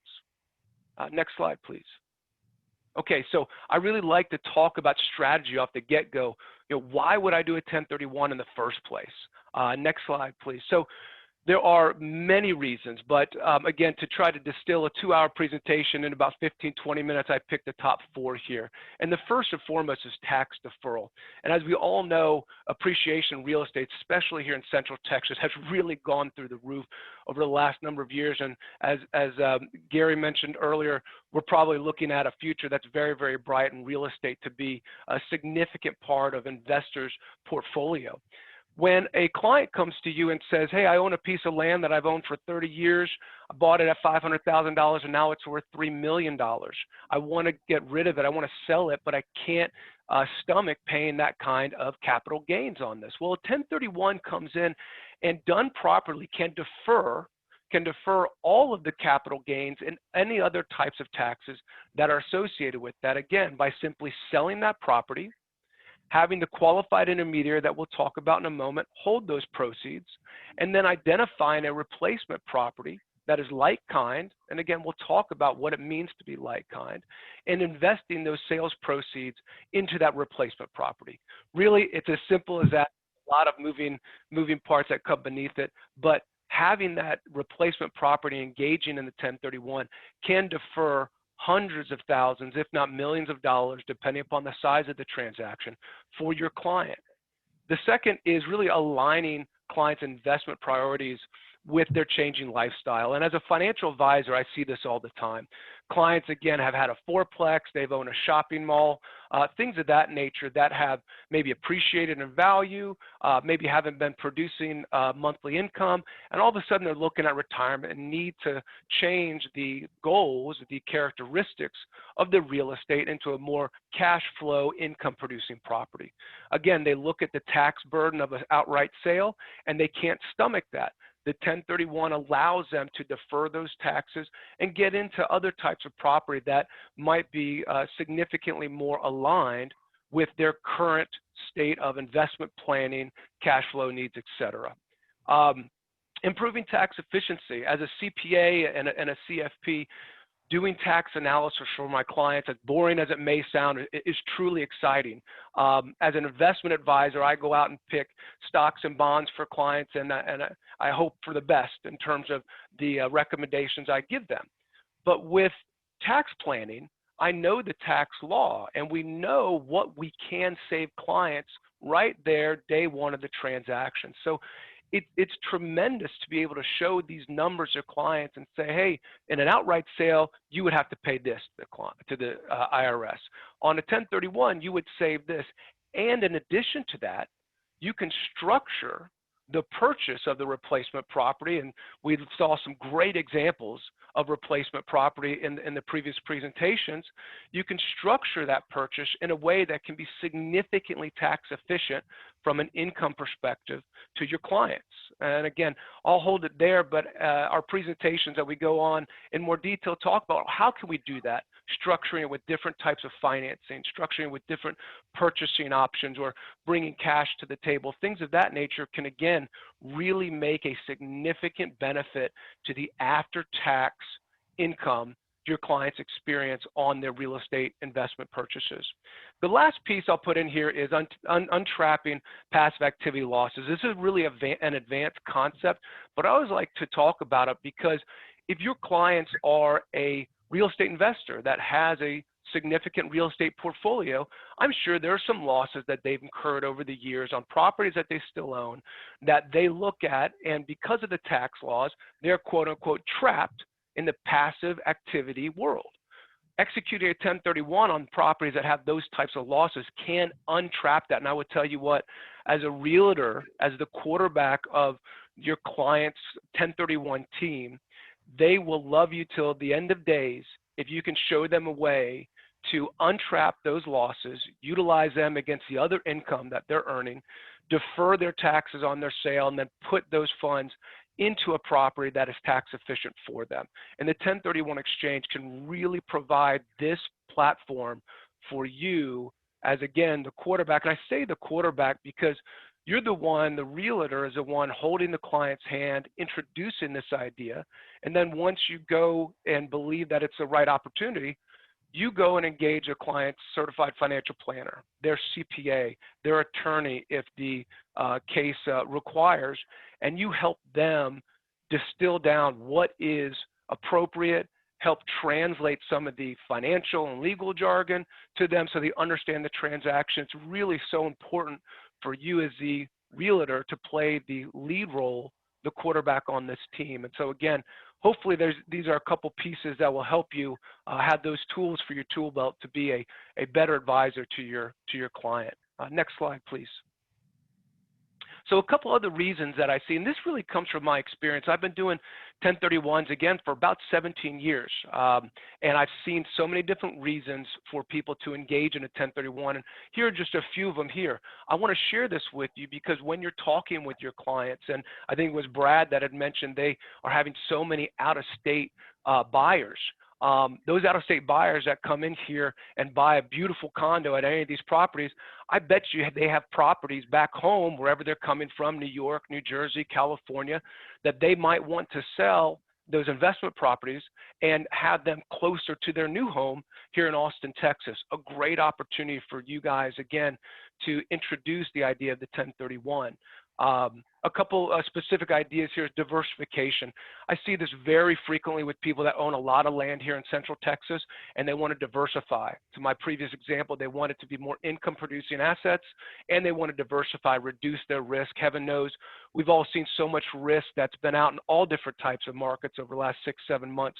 I think people are very keen to this idea. The exact opposite is consolidation. I've had a number of clients that have built out significant real estate portfolios and want to simplify their life and consolidate it down. Eliminating property management. I can't remember, it was Nativo, I believe, that is the turnkey option here. And that I see that again so many times, client going into retirement, they say, my lifestyle's changed. I don't want the toilets, trash, and tenants to deal with anymore. I want my mailbox money and nice and simple investment in a quality property. Moving markets, that was where I talked about. People coming from California to Texas and they want their investment property close to them. And then finally, estate planning. This is again an advanced concept within the 1031 world, but suffice it to say 1031s and the properties that are involved generally make up a significant amount of your client's net worth, and they need to be reviewed and analyzed within the broader context of their financial plan and their estate planning. And I will leave it there for now. Next slide, please. So a couple ideas just in terms of the taxation that you'll be saving your clients in a 1031 exchange. And I want to share this because most people are aware of the capital gains, right? They understand if I've made money on a capital asset, I'm going to owe, and I sell that capital asset, I'm going to owe taxes on it. So that's that first bullet there. And to my previous point, 1031 exchanges usually are high dollar assets, and therefore it's going to push your clients into the highest tax bracket, that 20% capital gains. On top of that, there is that potential for them to pay that 3.8% ACA Medicare surcharge. So that's another tax on top of the 20% capital gains. Depreciation. Some investors are very keen about depreciation on their Schedule E and what it means for them from a cash flow perspective, but they're not quite in tune with the accumulated depreciation side, and that when they sell their property, the U.S. government is looking for taxes to be paid on all of that depreciation expense they've held back over the last 10, 20, 30 years of owning their property. When you do the tax analysis in a 1031, this is where clients' eyes really open up and say, wow, I didn't realize the tax burden that this 1031 is going to save me. And then finally, state taxes. As we mentioned previously, a lot of people coming from high state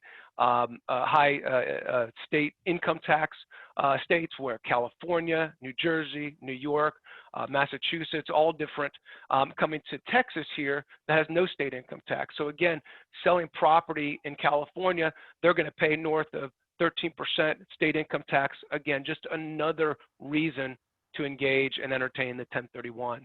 Next slide, please. Okay, so qualifying properties. This is where I think I get so many questions of what does it mean to be like kind. And as I put here, the overarching characteristic is the nature and character of the property. And what I mean by that is it simply has to be held for investment or used in a business or trade. And used in a business or trade means your client's a doctor and they own the property that they have their medical facilities in, things of that nature. What it doesn't have to be is if I own a rental home in Destin, Florida, I have to exchange into another rental home. You can exchange anything anywhere in the United States. You can have a rental home in Florida and you can exchange it for a storage unit here in Austin, Texas. Why don't we go to the next slide, please? And this will show you some of the qualifying properties. So this schematic really shows in blue and yellow The qualifying properties for 1031. And again, they need to be held for investment. That typically means that need to be held for a 2-year period. Now, it depends on the aggressive nature of your client and how long that they want to represent. They've held this as an investment property, a conversation that they would need to have with their CPA. But the standard is a 2-year hold showing income from these properties for 2 years on their Schedule E of their tax return. The 4 gray boxes on the corners of the slide here are some of the usual suspects that people wonder, is it qualified property? And starting from upper left, personal residence. Personal residence is not qualified for 1031. Having said that, in more advanced strategies, there are ways to change the characteristics of a personal residence to eventually qualify for 1031, and actually vice versa, changing an investment property back to personal residence and taking advantage of that 121 exemption, that $250,000 exemption we're all familiar with when you sell your primary residence. No dealer property, that is no flipping, no inventory, and then no partnership interest. You can't sell a partnership interest, but you can sell the property it owns. Next slide, please. I include this, and I think this deck will be sent out to everybody, so I'll go through this very quickly. Delaware Statutory Trust is a professionally managed portfolio of real estate assets that qualifies for 1031. As the slide indicates, I see this a lot as a backup plan if for some reason the primary property that you're looking to exchange into falls out.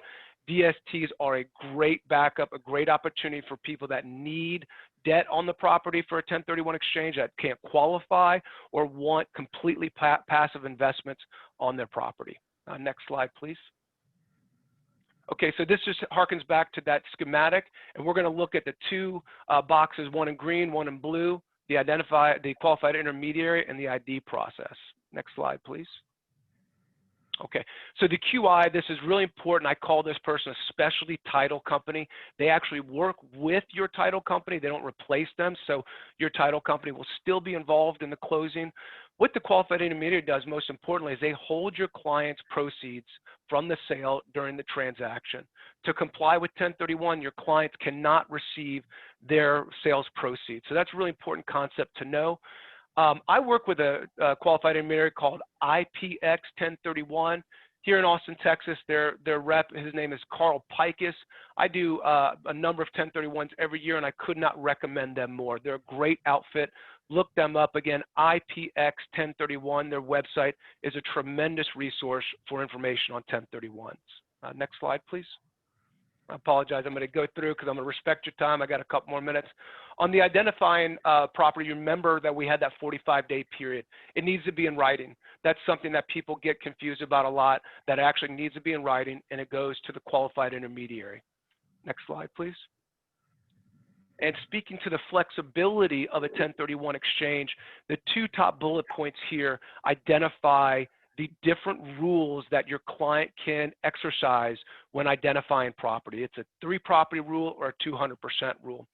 These rules I speak about these in detail in our presentation, but suffice it to say what the rule's intention is to narrow the scope of the properties that the client is going to potentially exchange into 1031, but it doesn't limit them to one property that they have to go into. Next slide, please.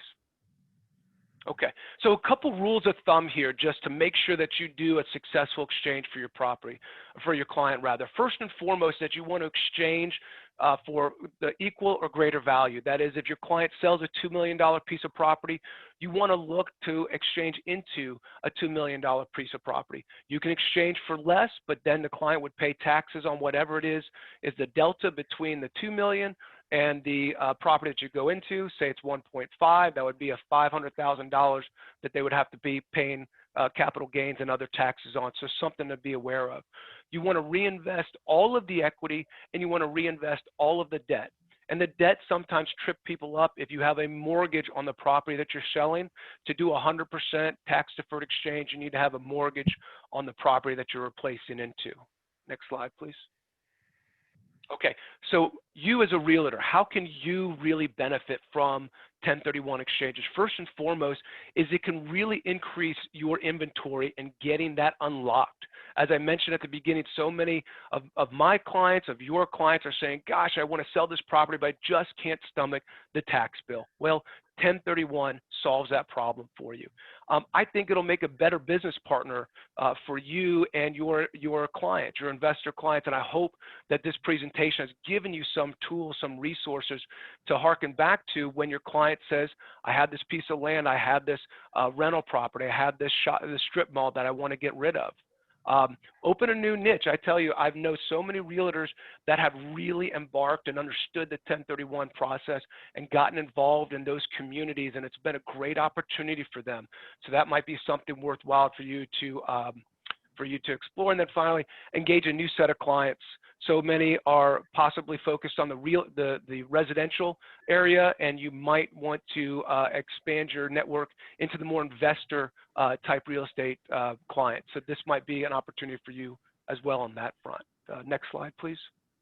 Okay, so that's it. I just want to say thank you guys so much for listening to this. I hope that that's given you a little bit of information, again, some tools for your tool belt as how you can direct some of your clients into the properties that we've seen today or other properties that you might be showing them over time. Our website has some information as well, as I mentioned, IPX 1031. My information is here, and I would welcome the opportunity to talk to you about any of your clients that are looking at 1031 transactions. So, Mary Anne, thank you again so much. I sincerely Brian, thank you so much, and appreciate you hanging in there and quickly going through that at the end of all of our presentations today. It is really important and a lot of good information. I personally also have worked with Carl and can't speak highly enough. I've worked with him and educating my agents as well as personally, and it might seem like there's a lot of information around 1031, Carl and his company really make the process smooth and are with you every step of the way, and they can educate also any real estate agents and assist you with clients. So great resource. Thanks, Ryan, appreciate it. We have a few questions before we wrap up, and if anybody has questions that's still on, feel free to type them into the chat. I'm just going to go through these quickly and sure. Okay, so the first question is for Gary. And the question is, will any of those prospects be a candidate to fill the 2.7 million vacant sublease space downtown? Well, certainly we hope so.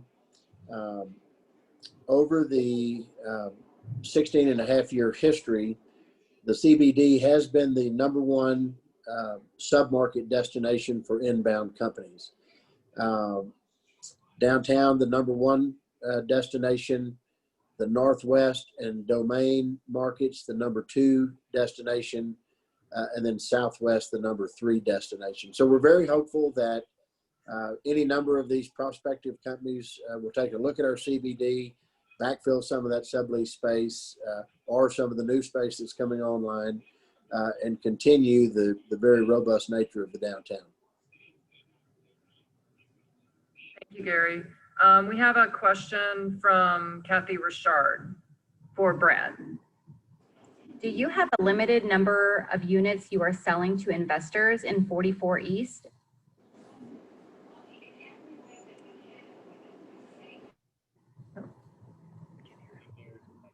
Brad, did you hear that by chance? I think he's talking. Yes, could you hear my response? No, sorry. Go ahead. We do have an investor cap. It's 35%. We're close to that cap.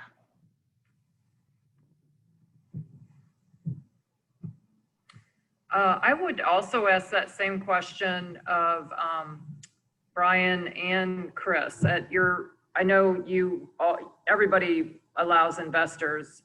Do you have, before you put a project out to the market, some of the ones that you have talked about as coming soon, do you have caps already, like a percentage already in place, or how do you determine that as you go along? Sure, sure. So a lot of this, these caps are placed on there for, one, keeping maybe in the integrity of the building, but it's really for keeping it, as a warrantable project for lending.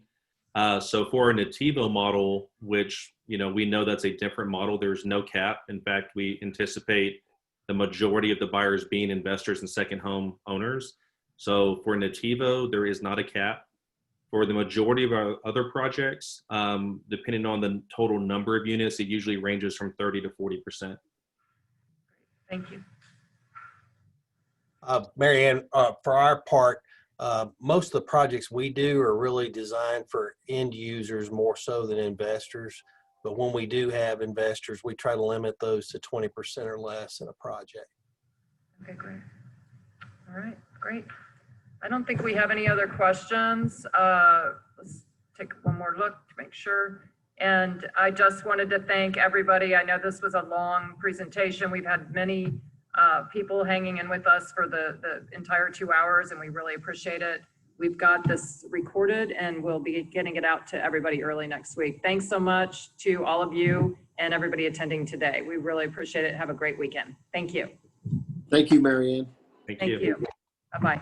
Thanks, Mary Ann. Thank you.